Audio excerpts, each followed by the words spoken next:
ทางอ้ายเพิ่นติดต่อมาเนาะอ้าวเนาะพี่น้องเอ้ให้ยคำแนะนำชี้แจงมาให้มาเยี่ยมมายามเบิ่งแหน่ทางเพิ่นกราบทักทายสบายดีและสวัสดีพ่อแม่พี่น้องหมดทุกคู่ทุกคนเลยพี่น้องเด้อเนาะทางบ้านนิวก็หาแต่มาฮอดเฮือนฮอดซานพี่น้องเอ้ย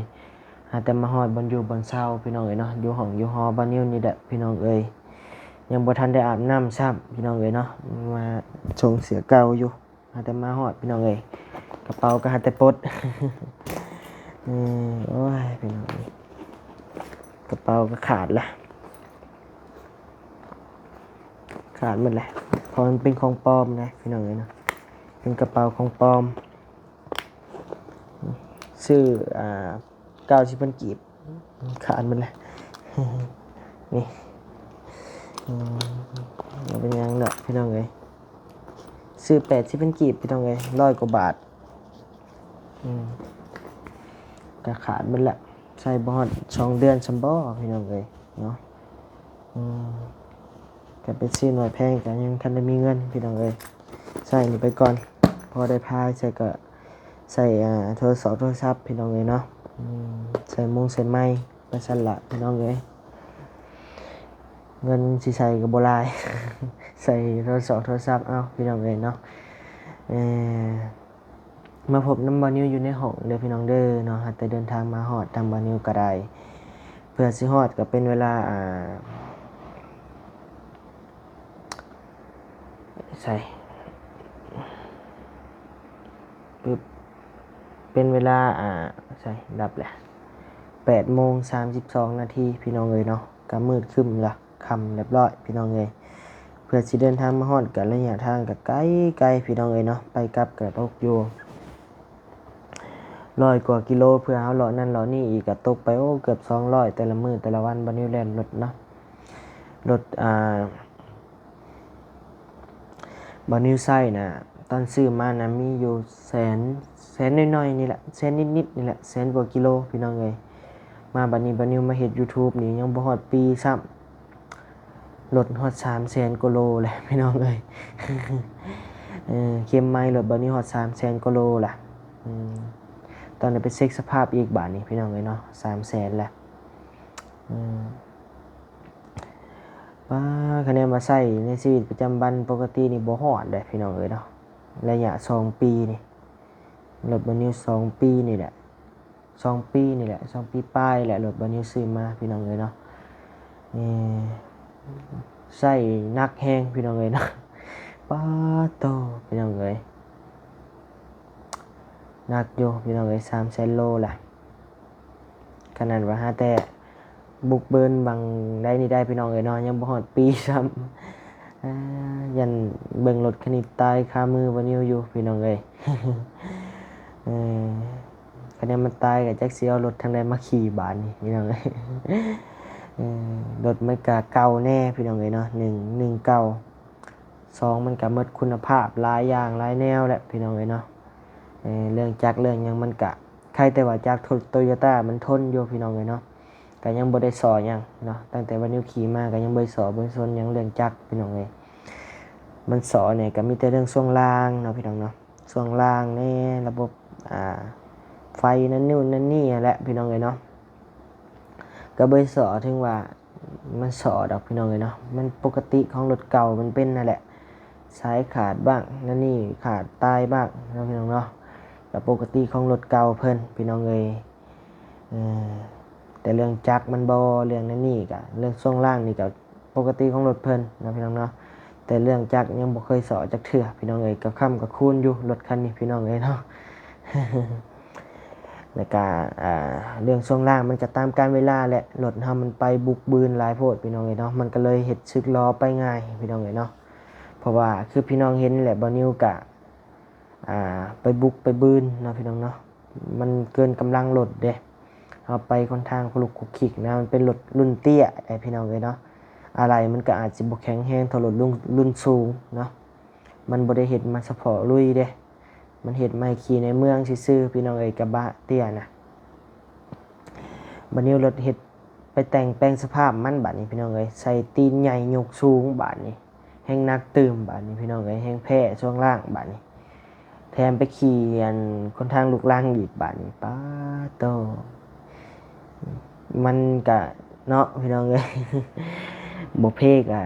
ให้มันฮู้ไปแล้วแหละพี่น้องเอ้ยเนาะคันบ่เพนี่ก็โอ้ ก็ยามมันแหละพี่น้องเอ้ยเฮ็ดจังได๋เฮาบ่มีตัวสูงเนาะเฮาบ่มีตัวสูงสิเอามาบุกมาบืนเฮาก็เฮามีส่ำนี้เฮาก็ใช้ส่ำนี้พี่น้องเอ้ยเนาะใส่ไปก่อนซำซามีเงินมีคำพี่น้องเอ้ยเนาะซำซาโฮมเงินได้จังสิเปลี่ยนใหม่พี่น้องเอ้ยก็ว่าอยากได้ใหม่อยู่ได้พี่น้องเอ้ยเนาะอยากได้รุ่น4 Win หั่นน่ะอยากได้รถ Ford ปีต่ำๆเนี่ยก็ได้ดอกปี10 16 17ก็ได้ดอกพี่น้องเอ้ยก็อยากได้อยู่ที่ราคาบ่สูงปานใดแต่ก็เบิ่งเงินเบิ่งคำบ่มีพี่น้องเอ้ยยากนำตัวเดียวนี่แหละ อยากเปลี่ยนอยู่เพราะว่าจักหน่อยฮอดฤดูฝนนี่ก็ป้าเนาะสิไปแจกเครื่องแจกของนี่ก็อยากไปยากอยู่ได้พี่น้องเอ้ยเนาะเพราะว่ามันเป็นรถขับ2เด้พี่น้องเอ้ยมันบ่คือรถ4 Win ได้เนาะสิไปได้แต่บ่เตียงนี่ยากอยู่พี่น้องเอ้ยเอาแฮงเว้าแฮงอยากได้พี่น้องเอ้ยก็อย่าบ่เว้าดอก เนาะ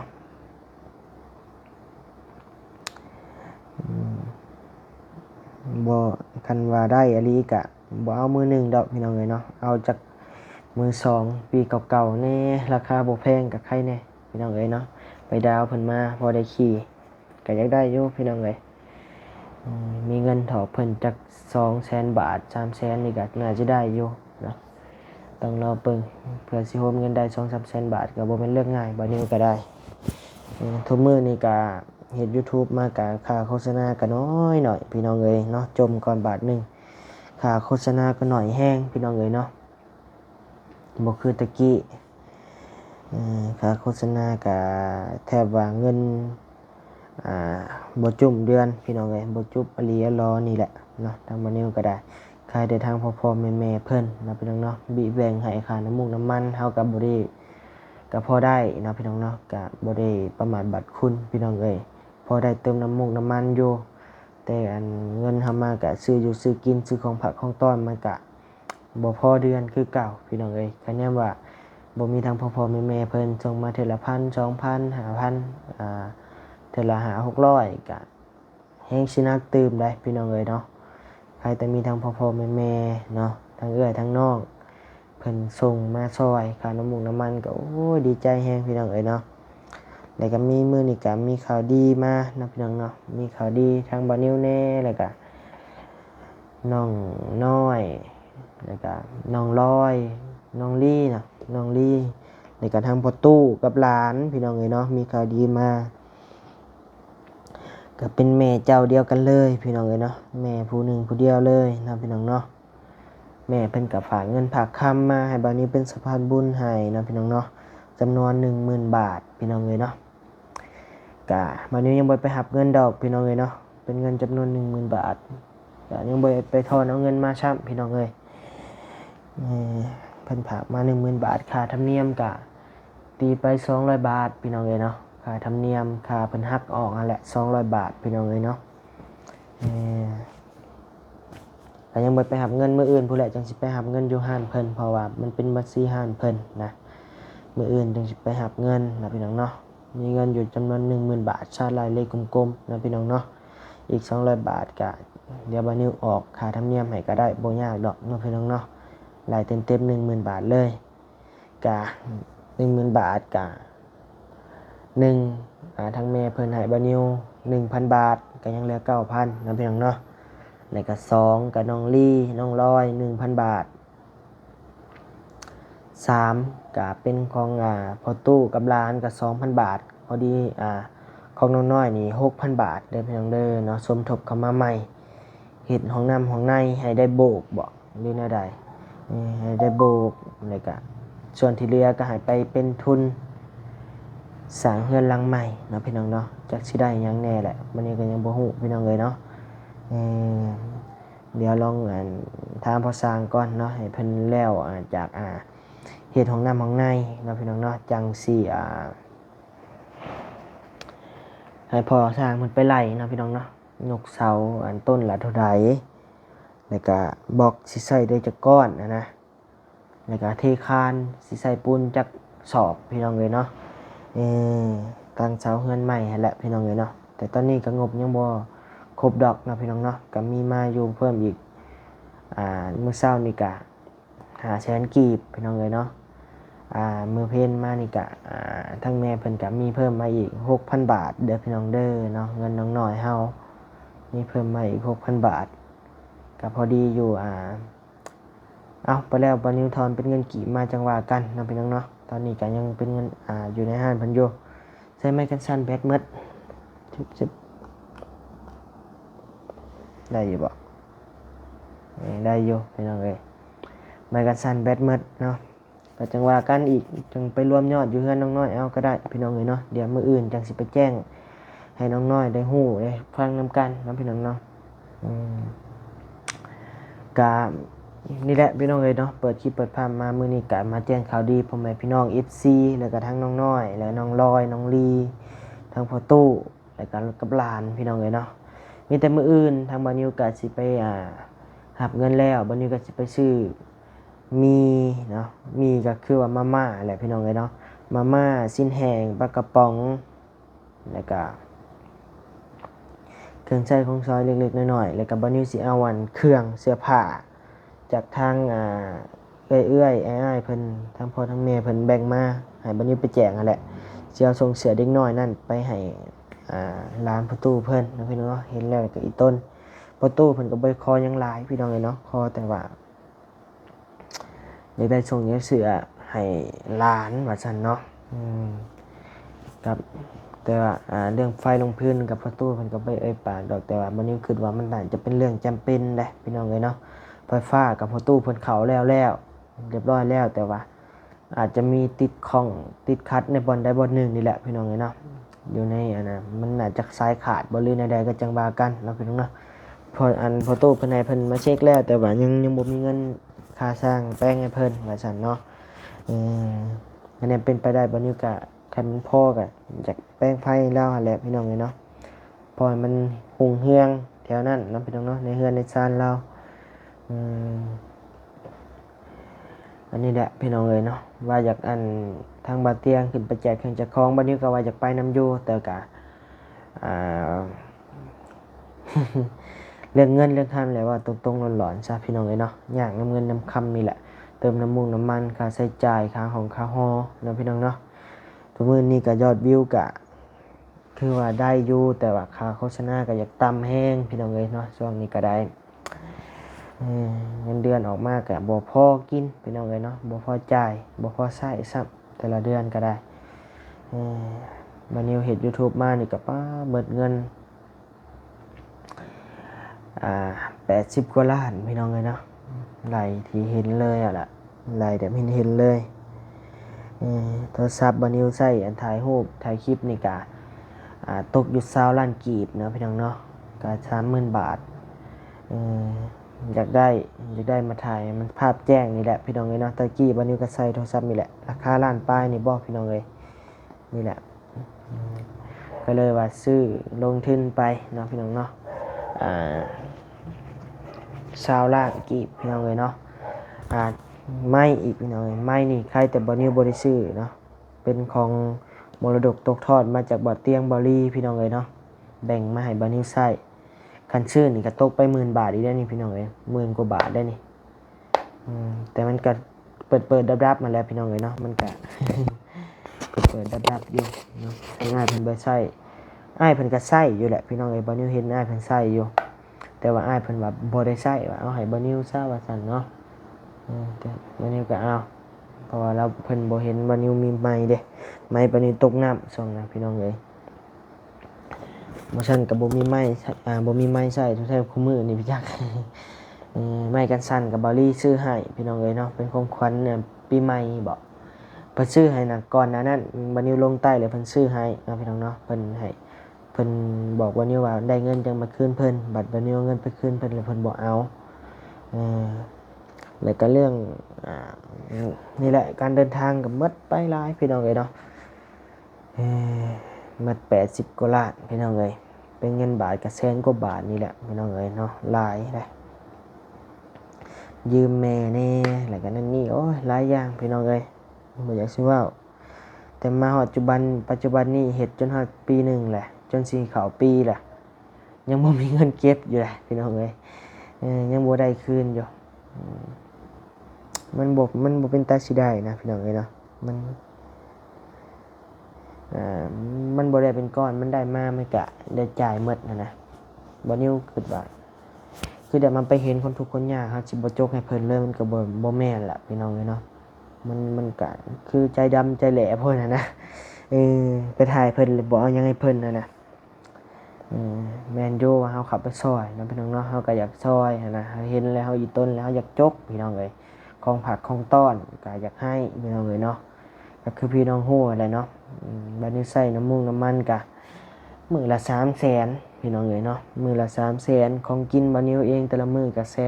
150,000ก็ตกอยู่ 450,000บัดนี้ค่าของผักอีกเนาะพี่น้องเนาะของผักของต้อนก็ตกอยู่มื้อละ500,000กว่าได้พี่น้องเอ้ยเนาะ800-900 บาทตกมื้อหนึงฮะบัดนี้ใส่เงินนะว่าเนาะจักสิฮอดมื้อใดแหละแต่ก็อย่ามั่นใจก็มักแน่พี่น้องเอ้ย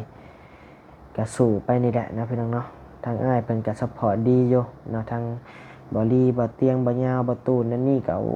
ดีแฮงพี่น้องเอ้ยเนาะยอมรับอ้ายเพิ่นอยู่หลักๆเลยนี่บ่ลีกับบ่เตียงนี่แหละพี่น้องเอ้ยเนาะที่ว่าผลักดันมานิวมาตั้งแต่เริ่มจนว่าฮอดถึงมื้อนี้พี่น้องเอ้ยเนาะก็โอ้ยพี่น้องเอ้ยเนาะบ่อยากสิเว้า ว้าวอะไรก็ได้แต่บ่มีทางอ้ายเพิ่นนี่ก็ว่าต่อยามบ่เห็นบ่นิวบ่นั่งเว้างมๆอยู่นี่พี่จักเนาะพี่น้องเนาะเอาโอเคพี่น้องเอ้ยนะสำหรับคลิปนี้ทางบ่นิวก็มาแจ้งข่าวดีพ่อแม่พี่น้องนะพี่น้องเนาะมาแจ้งข่าวดีมีเงินเข้ามาอยู่ 10,000 บาทเด้อพี่น้องเด้อเนาะเป็นเงินข่าวดีจากทั้งแม่เพิ่นเนาะแม่เพิ่นก็เป็นคนไทยพี่น้องเอ้ยเนาะก็ทางบานิวก็บ่มีหยังสิตอบแทนเนาะก็มีแต่มือ10นิ้วกับคำอวยพรม่วนๆนี่แหละเด้อแม่เด้อเนาะขอให้ทางแม่จงอยู่ดีมีแรงความเจ็บบ่ให้ได้ความไข้บ่ให้มีปรารถนาสิ่งใดขอให้ได้สิ่งนั้น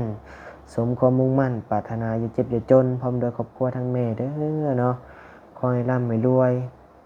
สุขกายสบายใจเด้อแม่เด้อเนาะสาธุช่วงนี้บานิวก็บ่ค่อยสบายเด้อพี่น้องเด้อเนาะเป็นกระเพาะแน่พี่น้องเอ้ยเป็นกระเพาะมันกรดไหลย้อนมันขึ้นมาอยู่ในนี่นะก็เลยว่าเมื่อกี้นี่ก็มันกดมันขึ้นมาแล้วนะก็บ่เป็นหยังดอกพี่น้องเอ้ยเนาะเฮ็ดสะพานบุญนี่ก็บ่เป็นหยังสู้ต่อไปพี่น้องเอ้ยเนาะทางบานิวเมื่อยแต่บ่ถอยดอกพี่น้องเอ้ยเนาะมาฮอดชั่วมื้อนี่แหละทางพ่อแม่ FC ก็ไว้เนื้อเชื่อใจละนะพี่น้องเนาะก็สู้ไปตลอดแหละพี่น้องเอ้ยเนาะจนผู้แหละจนหมดคักหมดแน่ผู้แหละจังว่ากันอีกเทื่อนึงเด้อพี่น้องเด้อเนาะ ช่วงนี้ก็ยังพอบืนไปได้อยู่นะพี่น้องเนาะก็ฝากพ่อแม่พี่น้องสนับสนุนกับบทเพียงบทสนับสนุนยังก็ขอให้เบิ่งโฆษณาเบิ่งคลิปบ่นิวก็ดีใจแล้วพี่น้องเอ้ยเนาะถือว่าเป็นเหือแหงหนึ่งคอมเมนต์มาให้กำลังใจกับพี่น้องเนาะบ่นิวก็เบิ่งทุกๆคอมเมนต์เด้อพี่น้องเด้อเนาะแต่ว่าบ่ได้ตอบก็ขอโทษขออภัยน้ำหลายๆพี่น้องเอ้ยเนาะโดยเอาพี่น้องเอ้ยสำหรับคลิปนี้ก็อยู่ดีมีแฮงพี่น้องเอ้ยร่ำรวยตลอดปีตลอดไปเด้อเนาะเดี๋ยวพอกันใหม่ในคลิปหน้าพี่น้องเอ้ยมื้ออื่นนะพี่น้องเนาะไปพอกันใหม่อยู่ที่เมืองไซภูทองบ่บ่แม่นจากเมืองอีสังพี่น้องเอ้ยลืมแหละมีแต่ไปพ้อกันอยู่บ้านนาแพกเด้อพี่น้องเด้อเนาะบ้านนาแพกบ้านพุ่นแหละพี่น้องเอ้ยเขตพุ่นแหละเนาะเดี๋ยวพอกันใหม่ในคลิปหน้าพี่น้องเอ้ยสำหรับคลิปนี้บ่นิวก็ขอกล่าวคำว่าสบายดีปะลุงมาทุกคนเด้อบ๊ายบาย